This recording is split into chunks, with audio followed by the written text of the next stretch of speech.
அமெரிக்காக்காரன் ChatGPT பெருசா ஜெமினி பெருசான்னு சண்டை போட்டுட்டு இருக்கான். சீனாக்காரன் ChatGPTயோட ஒரு பெரிய விஷயத்தை நாங்கள் கொண்டு வருவோம்னு சண்டை போடுறாங்க. ஆனால் நம்ம நாட்டில் என்னோட ஜாதி பெருசா உன்னோட ஜாதி பெருசான்னு சண்டை போட்டு பல கொலைகள் நடந்துட்டு இருக்கு. முந்தானத்து இப்படியான ஒரு கொலை தான் திருநெல்வேலியில் நடந்திருக்கு. ஜாதி பிரச்சனைனால ஒரு சின்ன பையன் இன்னொரு சின்ன பையனை பட்ட பகல்ல நடு ரோட்ல அவங்க அம்மா கண்ணு முன்னாடியே வெட்டி சாச்சிருக்கான். இந்த கேஸ்ல என்ன நடந்துச்சுன்னு டீட்டெயிலா பார்க்கலாம். தூத்துக்குடி ஏரல் பகுதியை சேர்ந்தவர் கவின் செல்வகணேஷ்.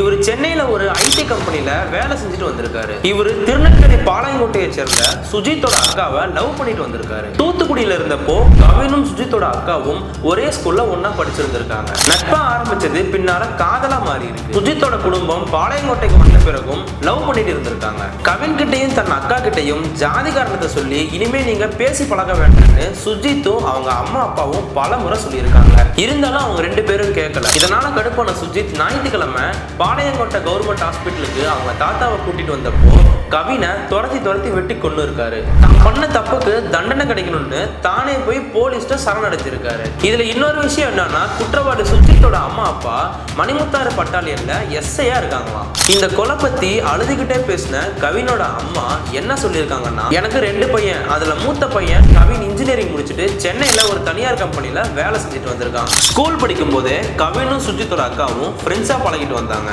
அதனால எங்களோட குடும்பத்தை பத்தி அவங்களுக்கு நல்லாவே தெரியும். ஒரு வாரத்துக்கு முன்னாடி என் அப்பா கீழே விழுந்துட்டாரு. அதனால திருச்செந்தூர்ல இருக்க ஒரு ஹாஸ்பிட்டல்ல ட்ரீட்மெண்ட் எடுத்தோம். சுஜித்தோட அக்கா பாளையங்கோட்டை ஹாஸ்பிட்டல்ல சித்தா டாக்டரா ஒர்க் பண்றாங்க. எங்க அப்பாவுக்கு சித்தா ட்ரீட்மெண்ட் தரலான்னு அந்த பொண்ணு கிட்ட அட்வைஸ் கேட்கலான்னு நானு, எங்க அப்பா, என் 2 பசங்க, என் தம்பியும் எல்லாரும் சேர்ந்து பாளையங்கோட்டை ஹாஸ்பிட்டலுக்கு போயிருந்தோம். அங்க ட்ரீட்மெண்ட் பத்தி பேசிட்டு இருக்கப்போ திடீர்னு வந்த சுஜித் என் பையன் கவினை கூப்பிட்டான். எதுக்குன்னு கேட்டதுக்கு எங்க அம்மாவும் அப்பாவும் உங்ககிட்ட தனியா பேசணும்னு சிரிச்சுக்கிட்டே சொன்னான். கவினும் அதை நம்பி அவன் கூட வண்டியில ஏறி போனான். டாக்டர் அட்வைஸ் முடிஞ்சதும் நானும் என் சின்ன பையனும் எங்க அப்பாவை கூட்டிகிட்டு வெளியே வந்தோம். அப்போ சுஜித்தும் கவினும் ஓரமா நின்று பேசிட்டு இருந்ததை நாங்க பார்த்தோம். அதை பார்த்துட்டு பக்கத்துல போனப்போ சுஜித் என்ன கெட்ட வார்த்தையில திட்டினான். அடுத்த ஒரு செகண்ட்ல மறைச்சு வச்சிருந்த அருவாளை எடுத்து வெட்ட ஓங்கினான். இதை பார்த்துட்டு என் மகனும் ஓடினான். ஆனா என் கண்ணு முன்னாடியே வெட்டி சாச்சிட்டான் அந்த சுஜித். அதே இடத்துல என் பையனோட உயிர் போயிருச்சு. தனக்கு பிடிச்ச பொண்ணை காதலிச்சதை தவிர என் பையன் வேற எதுவும் தப்பும் பண்ணல.